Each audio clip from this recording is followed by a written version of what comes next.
So glad you're here. A couple of them got in here before I wanted to kill you. Is it normal?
They're gone!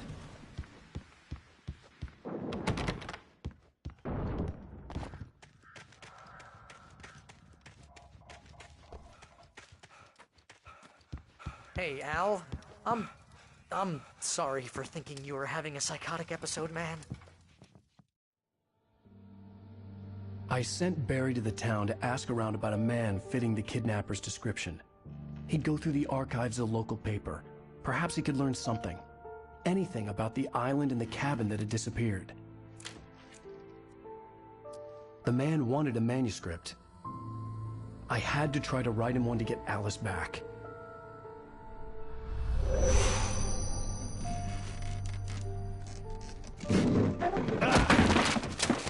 For me, the supernatural had always been nothing but a metaphor for the human psyche, a tool to use in writing fiction. Now, it was happening for real, and I couldn't put a single word on paper.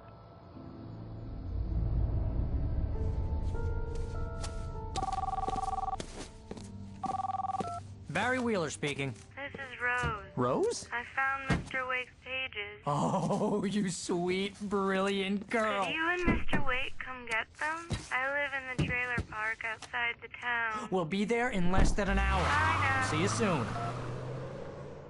Have a great day. Hope you come back soon. Welcome to the Oh Dear Diner.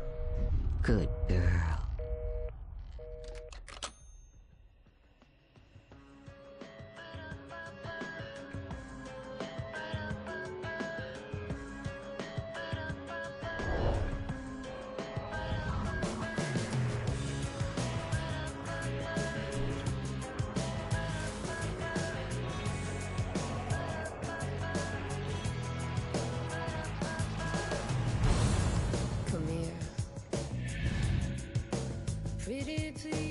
Previously on Alan Wake, Alice has been kidnapped. Alan, please help me. Alice? You'll do exactly what I say if you ever want to see your wife again. I can't tell anyone except my agent Barry. Damn it, Barry, they'll kill her! You're my best friend, and I'm worried that you're not right in the head. The ransom is a manuscript I supposedly wrote that's coming true before my eyes. It happened just the way it was on that page. So dark. I have found only a few scattered pages. I want the entire manuscript. The deadline is in 2 days. I found Mr. Wake's pages.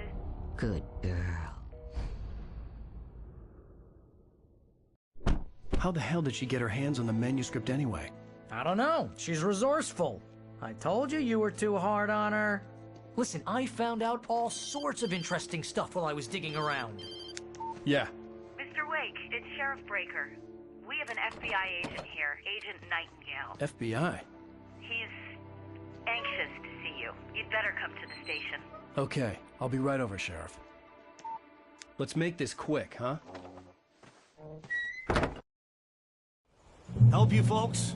Name's Randolph. I'm the manager. We're looking for Rose. Works as a waitress down at the diner? Rose, sure. Nice girl. Who wants to know? I'm Alan Wake. The writer, huh? I heard on the radio you were visiting. Well, I'll show you her trailer. That Rose, she's a nice girl. Always pays her rent on time. As I was saying, Al, I found all sorts of weird stuff from the local newspaper's archives. This place is crazy. Disappearances, mysterious deaths, urban legends come true, and, get this, most of this stuff takes place around Cauldron Lake. Well, you ain't wrong, mister. The Indians thought the lake was a doorway to the underworld. I'm the God-fearing type myself. I don't hold with that sort of thing. Yeah, okay. Anyway, there was an island there owned by a guy called Thomas Zane. Now, some of the articles I found about him make him out to be a famous writer, but I ran a bunch of searches, couldn't find a single thing he wrote. Zane was heavily into diving, so much so that the place came to be called Diver's Isle. But the volcano under the lake erupted in 1970, and Zane went down with the island.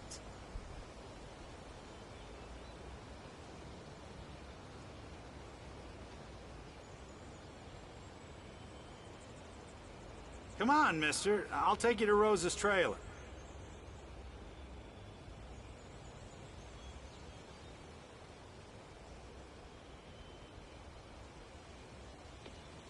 Just follow me. It's not far.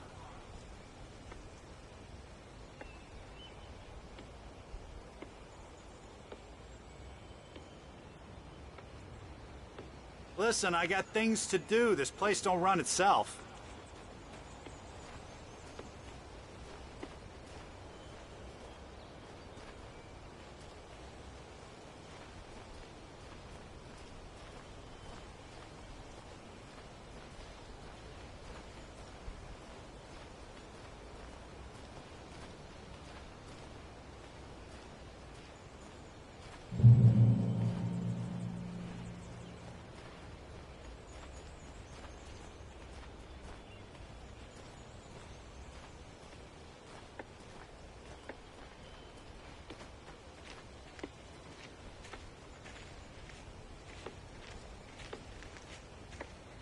Yeah, how about that?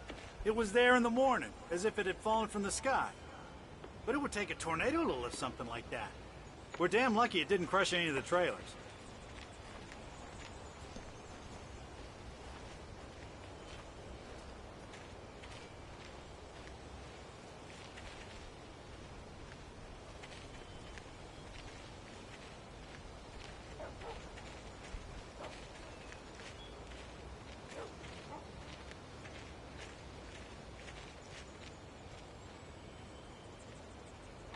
It gets better. A local girl, Barbara Jagger, drowned in Cauldron Lake just a week earlier. They were lovers. Sure, Jagger's a local spook story.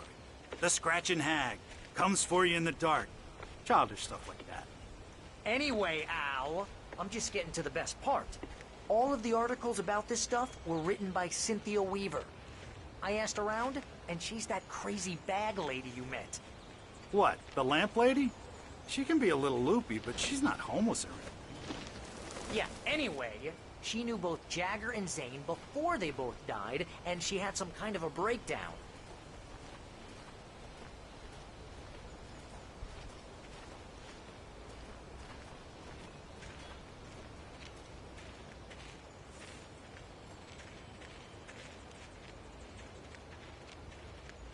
Well, mister, this here's Rose's trailer. You mind me asking what you want with her? We're just here to talk to her, pal.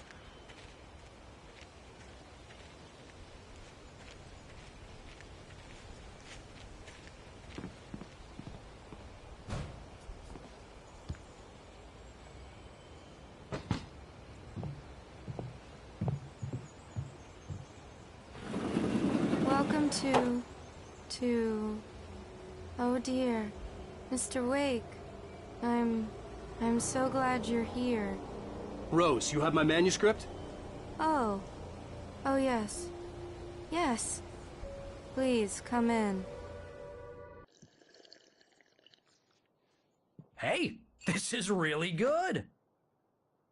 Rose, Yes, my manuscript. I really need it. I understand. I know what you need. A muse to inspire you. Oh, for Barry. She doesn't have anything. Yeah, hey, Al? Al, what's... Oh... Barry! What? What?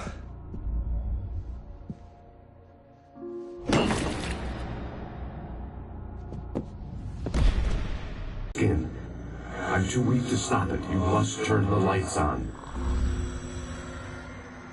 I promised I'd come visit you and your lovely wife.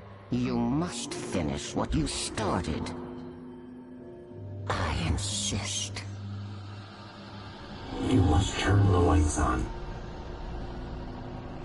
Turn the light on. Back to work, boy.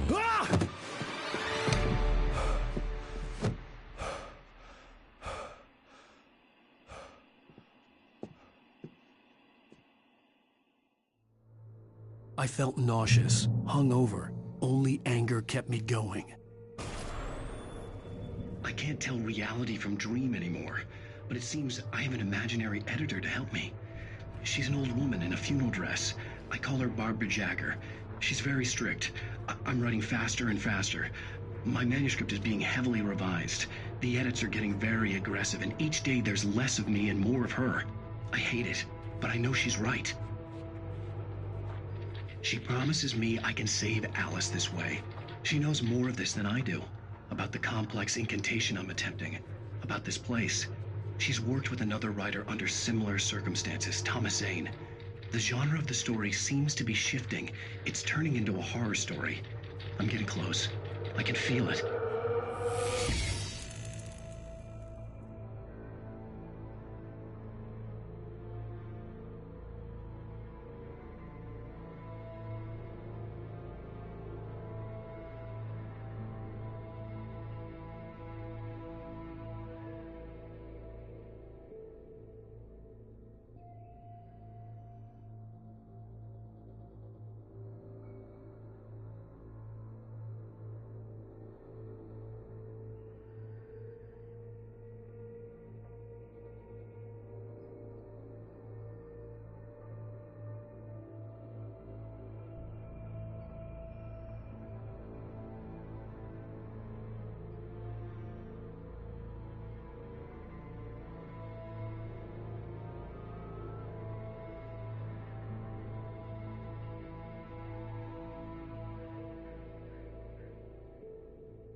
Rose took a day from me. I had less than 12 hours left to meet the kidnapper.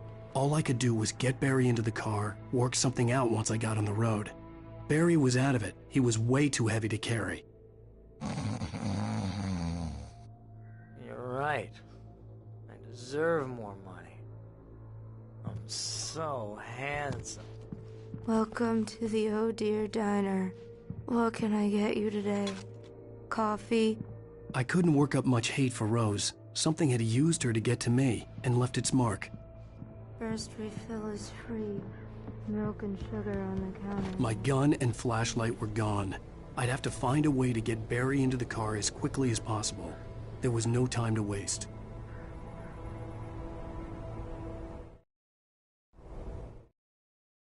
Mr. Randolph liked Rose. That little smile she had. How she was still sweet when life had tried so hard to make her bitter. It wasn't any of his business what she did in her trailer. But those strangers, the writer and his smart-ass sidekick, looked like trouble. And they'd been in there for hours, way past her normal bedtime. He reached for the phone and called the sheriff's station.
you're gonna get it now. God knows what you've done to that poor girl. This is Agent Nightingale, FBI! Get him up, Hemingway! You're under arrest! You move a muscle, I'll unload right in your goddamn face! Stay right where you are, Spillane!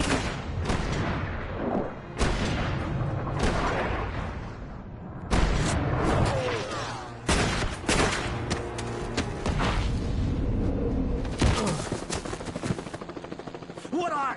I'm standing right here, you goddamn maniac!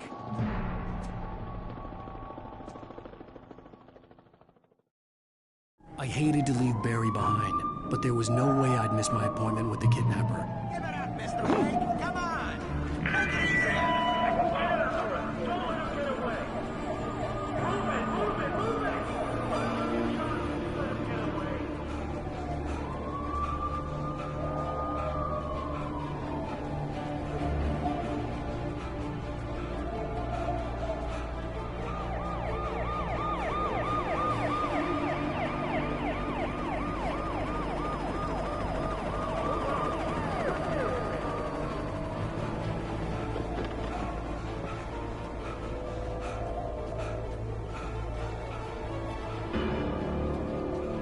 Stop running! Freeze!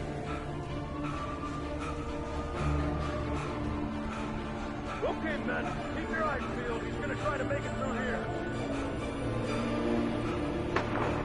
Oh, damn. Man out! Over here! Over here! Oh, damn it!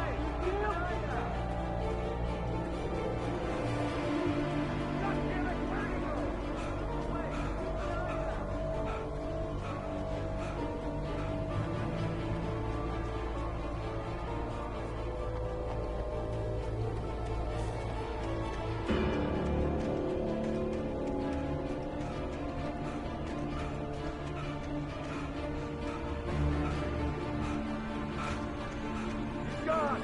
Come on, guys! We need to head him off!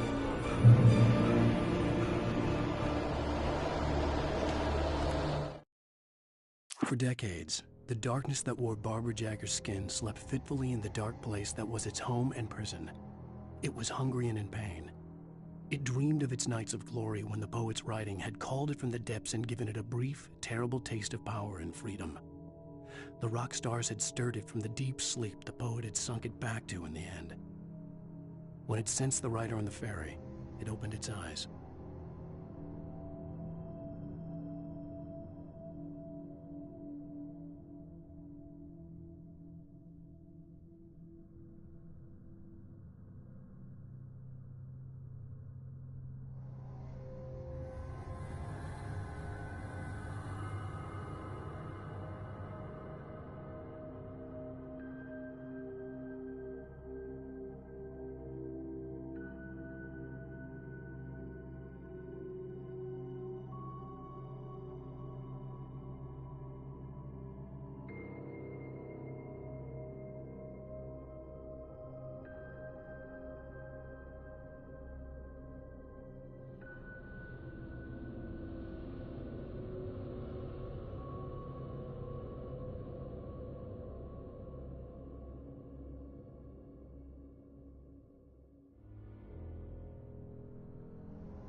Search the area. Stay sharp. This way. Over here.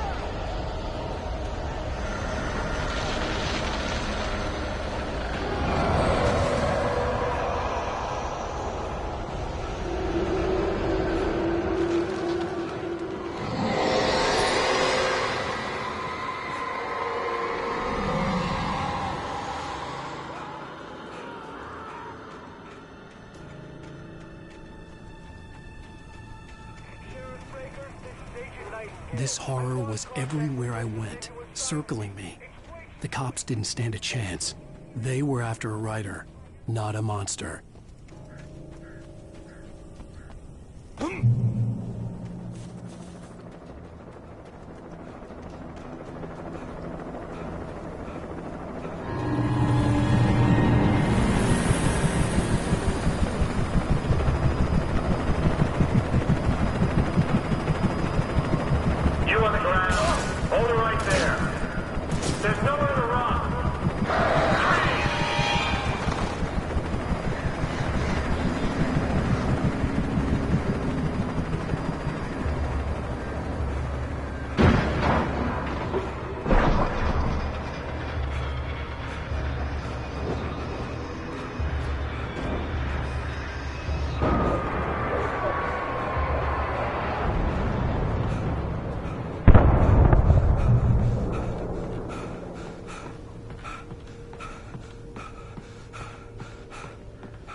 This is James. Mulligan, Thornton, come in. Over.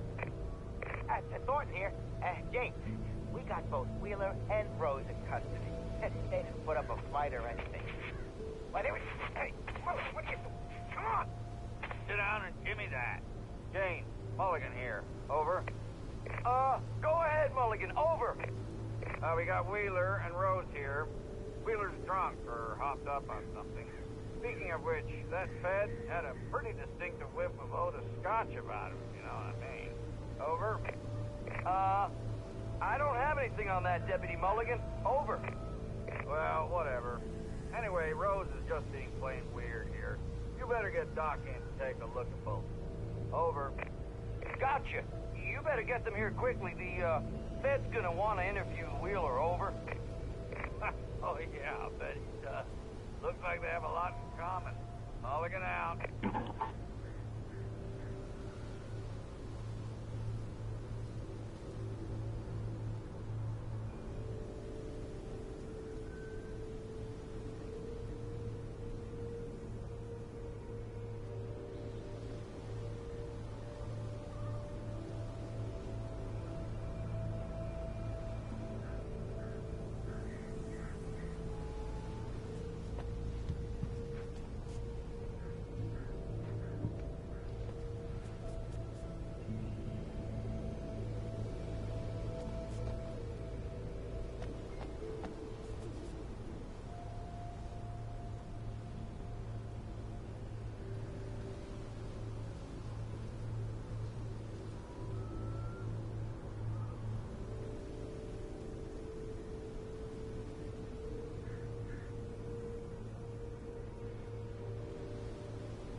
I could see the lights of the radio station in the distance.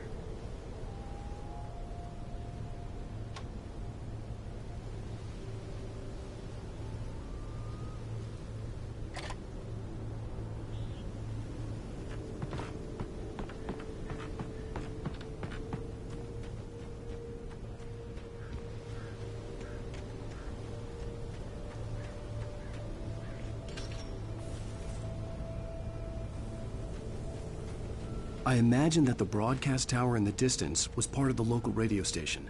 Maine seemed like a decent guy. Perhaps he could give me directions to the coal mine. Unnatural shadows clung to the gate. The darkness that was after me was trying to stop me. I wouldn't get through without light.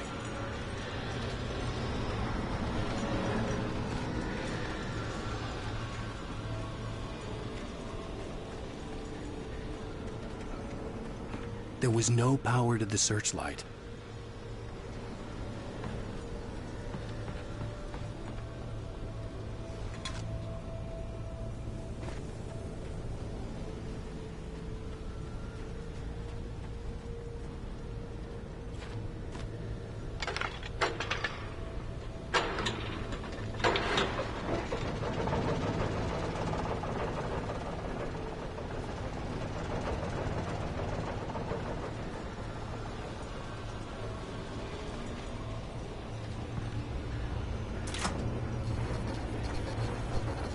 The old generator conked out.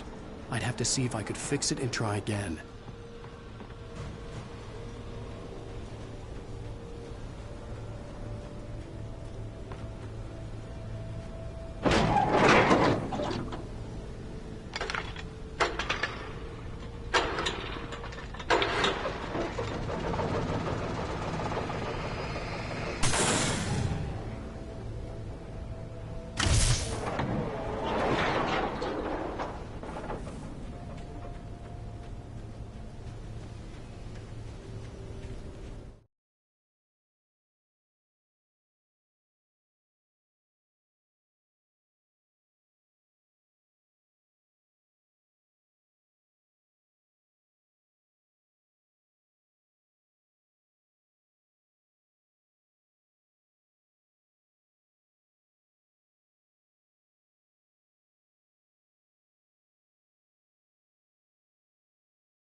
It took me a moment to recognize the flashbang grenades. They were an ideal weapon for my situation. Team 1, come in. Over. Team 1, this is Sheriff Breaker. Report. Over. Team 2, come in. I need a report.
Touched by the dark presence, Rose was lost in a dreamland where everything was drawn in black and gray crayons.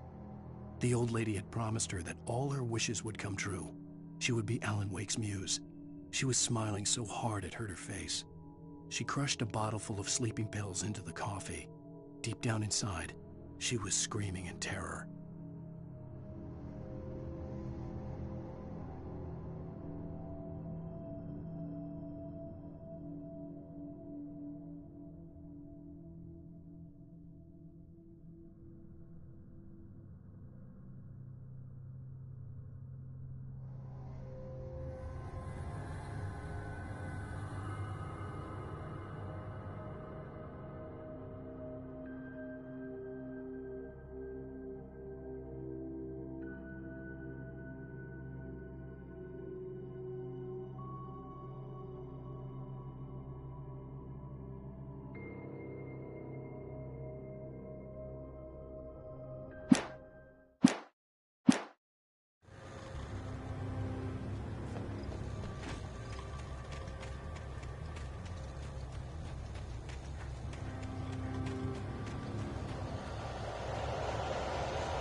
I hope Maine could lend me a car to get to the coal mine. Why, hello, Lorna. What do you have for us? Well, I just don't see why the cops bothered with the trailer park. What do you mean? It's a trailer park. Of course it is.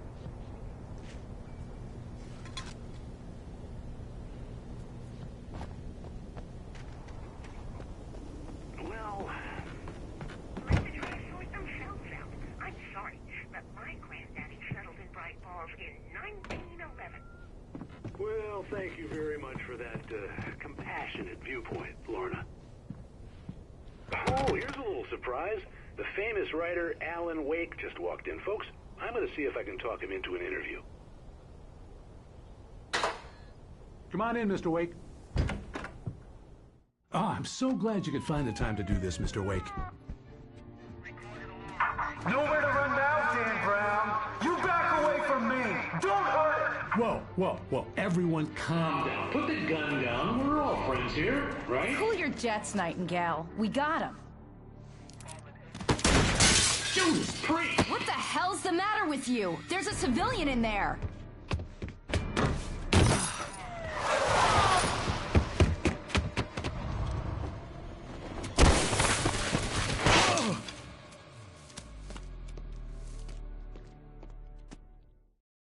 I'll get you yet, even if it kills me, you hear me? You hear me, H.P. Lovecraft? I had fallen off so many cliffs it was ridiculous. That's what you get for naming a book The Sudden Stop. It was probably good I hadn't had the chance to tell Maine where I was going. I'd have to lose the cops and find my own way to the mine.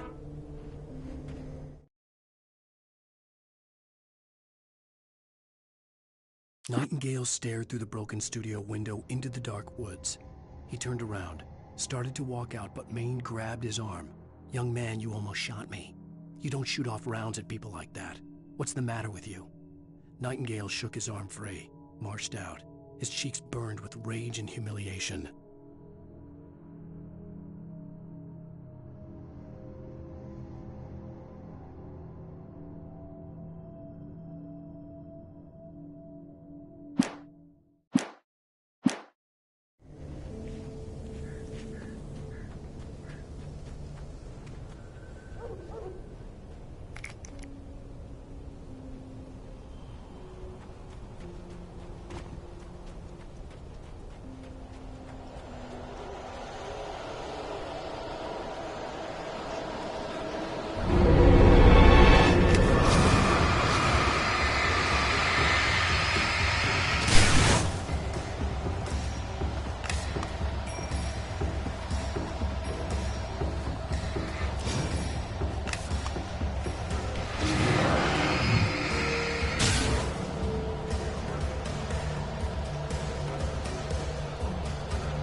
There was no sensible reason for the power company worklines to be here. It was almost as if they'd been left for someone like me to use.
I'll get you yet, even if it kills me, you hear me?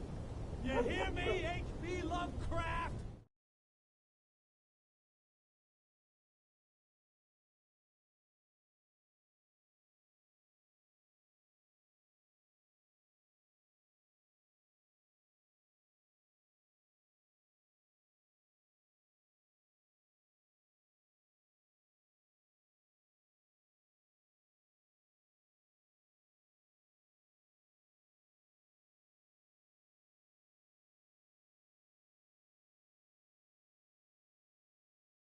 I had fallen off so many cliffs it was ridiculous. That's what you get for naming a book The Sudden Stop. It was probably good I hadn't had the chance to tell Maine where I was going. I'd have to lose the cops and find my own way to the mine.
I had fallen off so many cliffs it was ridiculous. That's what you get for naming a book The Sudden Stop. It was probably good I hadn't had the chance to tell Maine where I was going. I'd have to lose the cops and find my own way to the mine.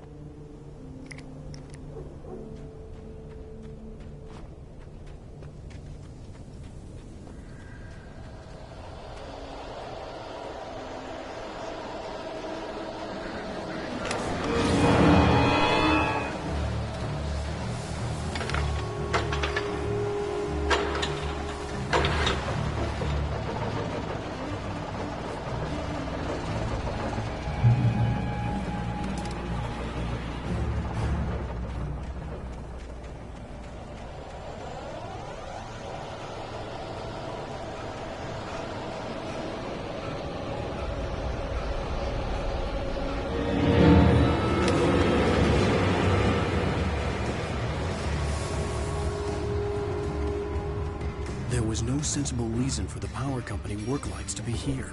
It was almost as if they'd been left for someone like me to use.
The bulldozer's engine roared to life. Mud and rocks flew as it fought for traction. It crashed through the concrete wall and landed heavily in the yard. If it were an animal, it would have shaken its head after the impact, fixed its eyes on me, and charged. Of course, it had no head, nor eyes. Shadows crawled on its form, twisting it into a monster. Then, it came for me.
Hello? The most stubborn man I've ever met. Alice? Alice? Alan. Alan. I'm so afraid. He keeps me in the dark. Please help me. I look at you, Alan, and it's not you. Something else. Looking out from behind your eyes. Alice, I'm here.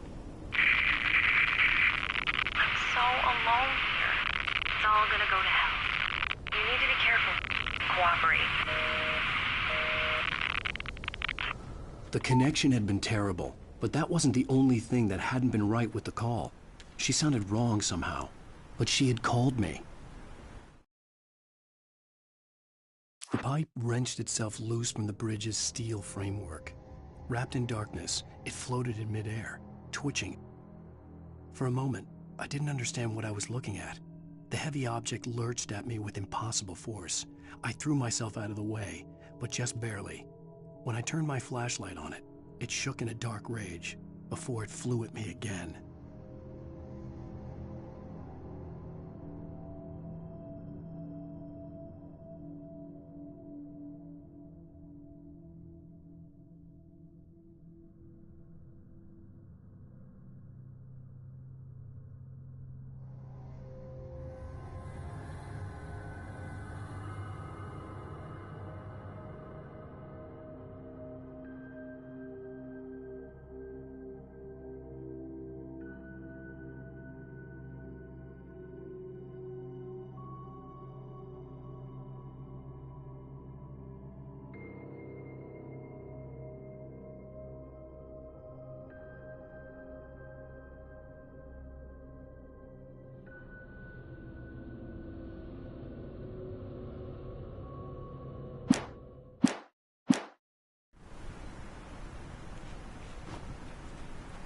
I could see a railway bridge up ahead, and a warehouse of some sort on the opposite shore.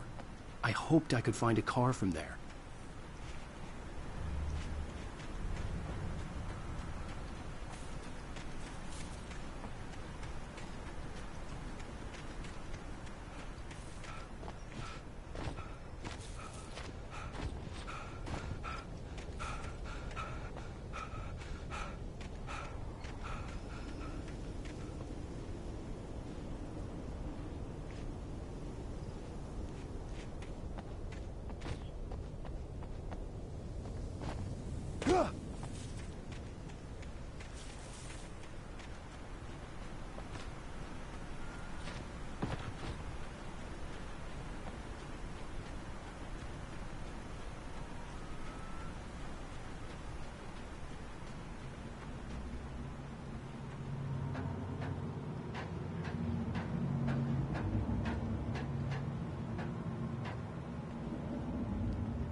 darkness that was pursuing me was growing stronger, and it was taking over everything in its path.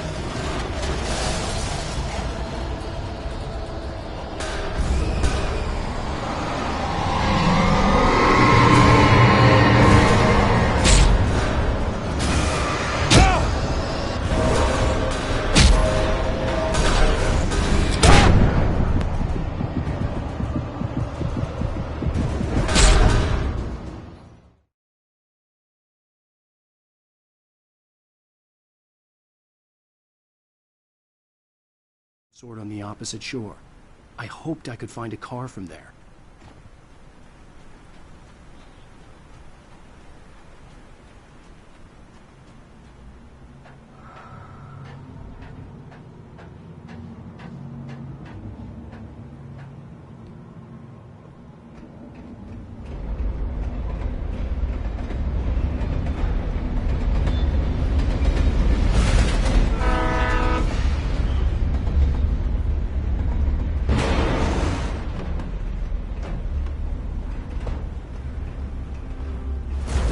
That was pursuing me was growing stronger, and it was taking over everything in its path.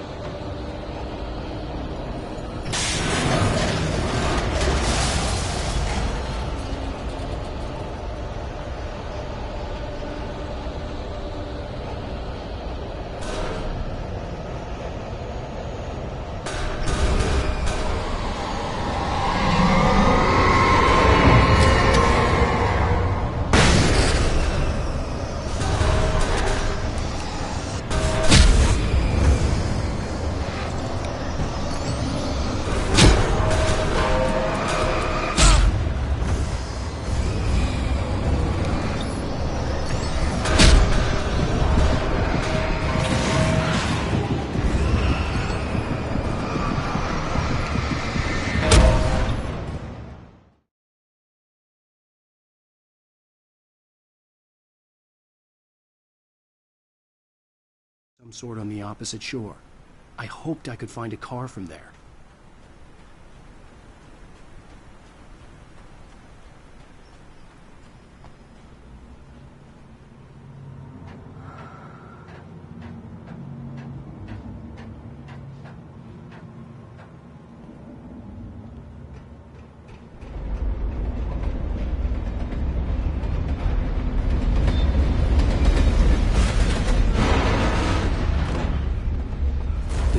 That was pursuing me was growing stronger, and it was taking over everything in its path.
I slammed the door shut right in his smug face.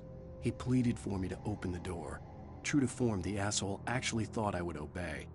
I had no sympathy left, no guilt either, not for him. I took a moment to savor the scream.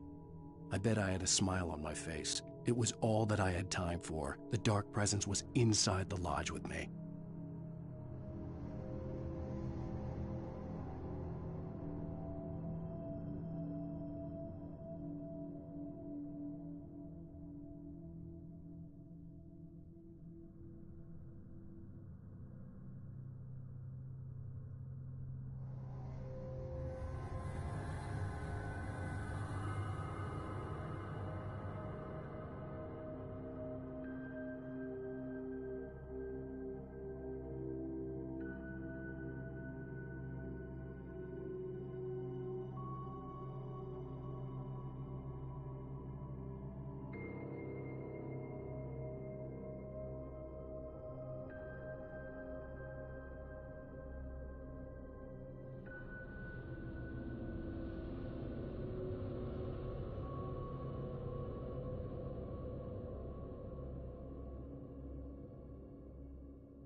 As a teenager, just starting to get interested in writing, Stephen King had been a source of inspiration to me.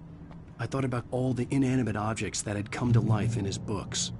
No one is safe in a good horror story, certainly not the protagonist. That's what makes them fun. This was anything but. The darkness could possess anything, and it was getting closer.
take the facts of our existence for granted, unaware that they are merely a thin veneer of desperate self-delusion, covering a vast cosmos of madness and horror. All too often, the stars are right. In Night Springs. Tonight's episode, A Family Occasion. Journalist Alvin Derleth's trip to study the local customs of an insular community in Night Springs has been less than successful. Until tonight. Well, I'm glad you changed your minds about this. Ancient customs, local mythology. My editor loves this kind of stuff. Well, Mr. Derleth, we don't want to feel like we're on exhibition. But you have demonstrated the seriousness of your intent. Oh, I am serious. Really, just do your thing. I'll stay out of your way and observe. Actually, I thought you could assist us. I'm afraid we are a man short. It would provide you with an intimate perspective. Could I really? Of course, Mr. Derleth. Well, I guess that's the least What would I have to do? Oh, here. Let me show you with a kiss.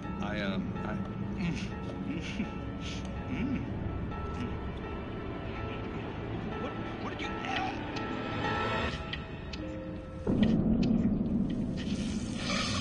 Oh, Mr. Derleth, you have well pleased Nixie Perka, the dweller in flesh. Your body shall host his 1,000 young, and all shall be glory.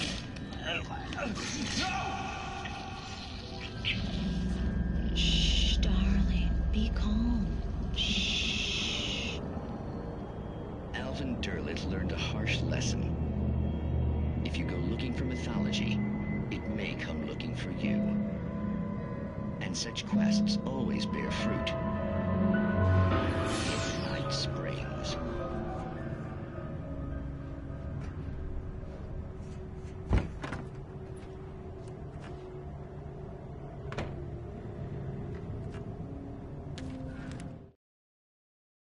The darkness surged towards me, sucking everything loose from the ground into its depths, tugging at my clothes. I saw the flare the kidnapper had dropped and threw myself towards it just as I felt my feet leave the ground.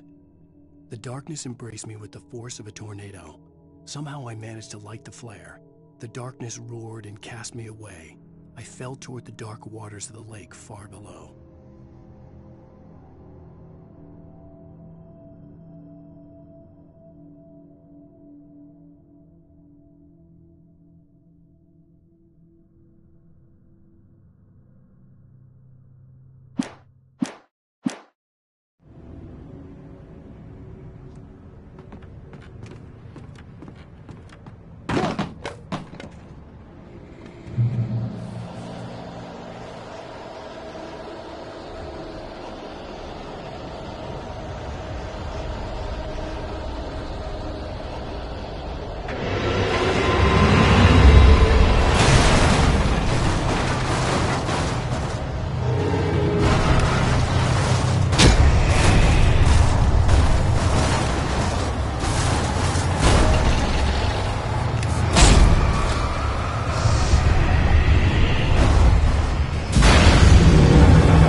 I had never been this glad to see the sunrise. I had a couple of hours to get to the coal mine.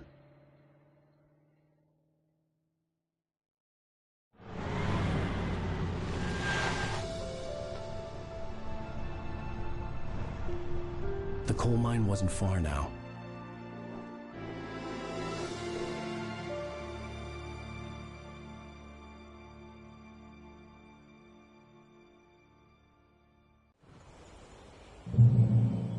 Today, I would meet the kidnapper, and he would give me Alice. I wouldn't give him any other choice.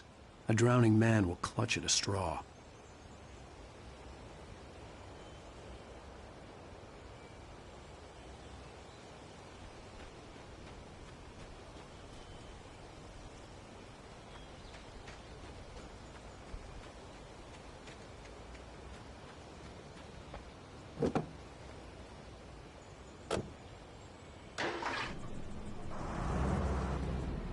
Little by little, without realizing it, I'd come to believe that the story in the manuscript was coming true.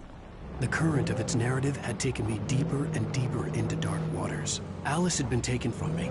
Barry was probably in jail. I was a fugitive from the FBI. The whole world taken over by the Dark Presence was trying to destroy me. It all felt real, but it matched a textbook case of insanity.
This is Pat Main, and you're listening to KBF-FM. Folks, I want to apologize for kind of abandoning you to that looping music track last night, but I was detained.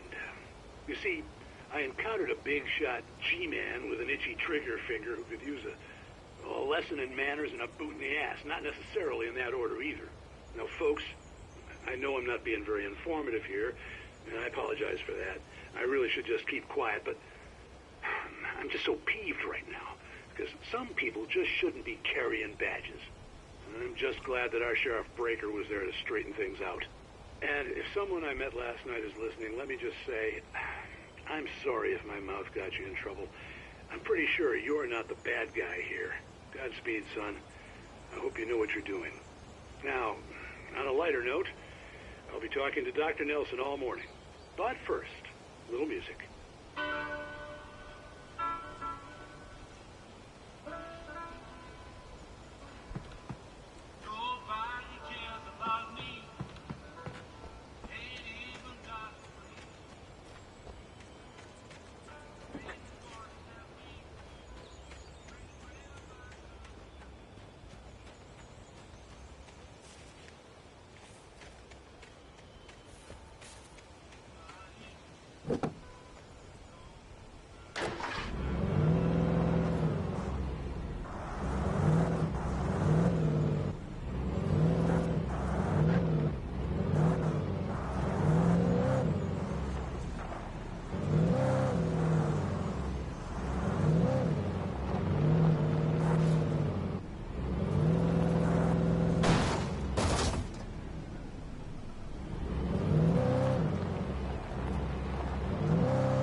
Welcome back to KBF FM. Hope you enjoyed that tune. Now, Doc, you were talking about life and finding that special someone, that soulmate. Well, you were talking about that. I was saying I don't buy it. Well, see, to me, that's strange, because I always pegged you as a hopeless romantic. You got me there, Pat. But I think love's where you look for it. And you need to do a lot of looking, sure. But the idea that there's that one special person out there for you, and if you miss that chance, it's gone forever, and you're forever incomplete. I mean, isn't that depressing? Or, heck, childish even? There's plenty of fish in the sea. And apparently a fisherman has a fishing analogy for everything, but what you're saying, isn't that a little harsh? Well, no. What I am saying is that your potential for finding that connection isn't limited to what's essentially a chance encounter. How is that harsh? Yeah, well, I guess that's a nice thought, but let me say something personal here. Okay. Now, well, I don't disagree with you exactly, but I can't really fit that together with what I feel, what I felt for someone, because she was the one. She was. And I let her drift away from me. Maybe I didn't put in the work, I don't know, but, well, since then, and it was a long time ago, but since then there hasn't been anyone, not like her. And I'm not saying I dwell on her or haven't moved on. I like my life. I'm not living in the past, but I do miss the way she completed me. You can't argue with the heart, Pat. I'm sorry, folks. I had kind of a scary experience last night, and let's just say it's shaken a few things loose.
For Mott, spying on the writer on the ferry had been a disappointment.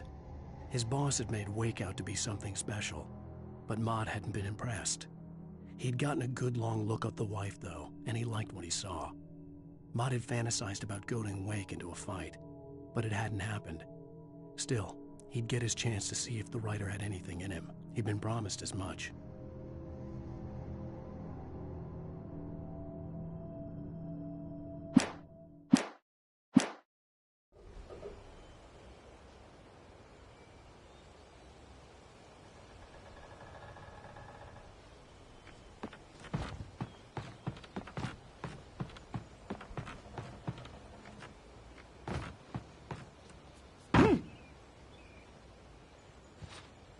I was early.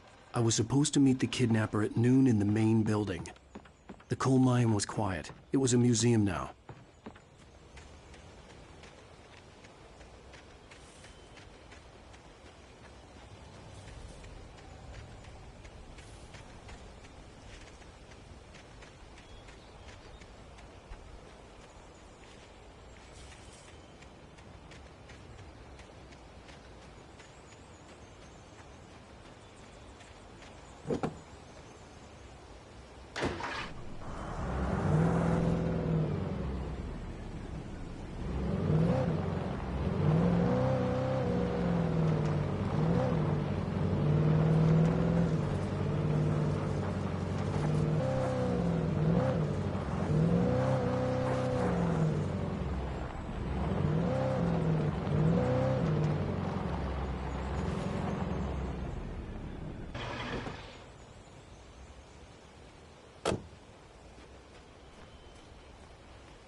With Nightingale gone and the night wind blowing in through the broken studio window, Maine stared at Sarah.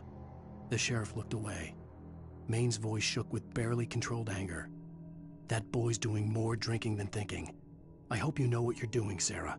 He's got a sickness in his eyes. You take my word for it. He wants Wake for a reason, and it's not for anything good.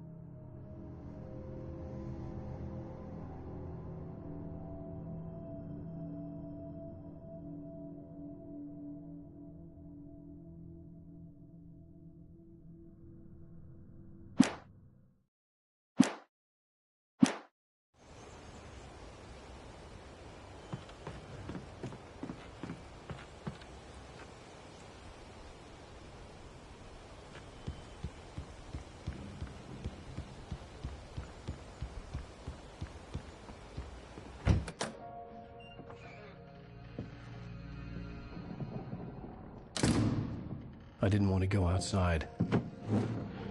Cops had to be looking for me. The noon sun turned the place into a sauna. The day dragged on. Different scenarios ran through my mind. Ways of how I'd torture the kidnapper to get Alice back. Or the different horrible things he could have done to her. I imagined her dead. I had no way of knowing she was still alive. It was killing me. I was running on blind hope. It was all a waste of time. The bastard never showed up.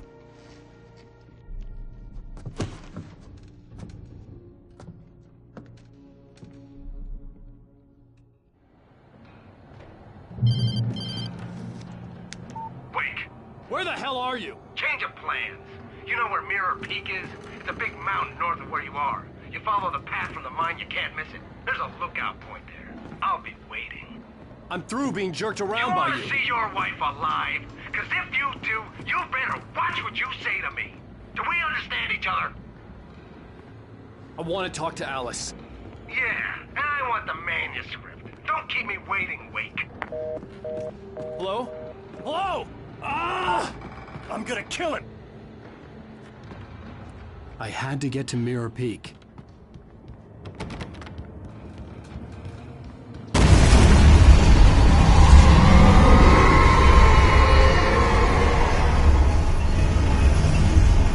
It was close. closer than ever before.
When Thomas Zane fell for Barbara Jagger, it happened fast.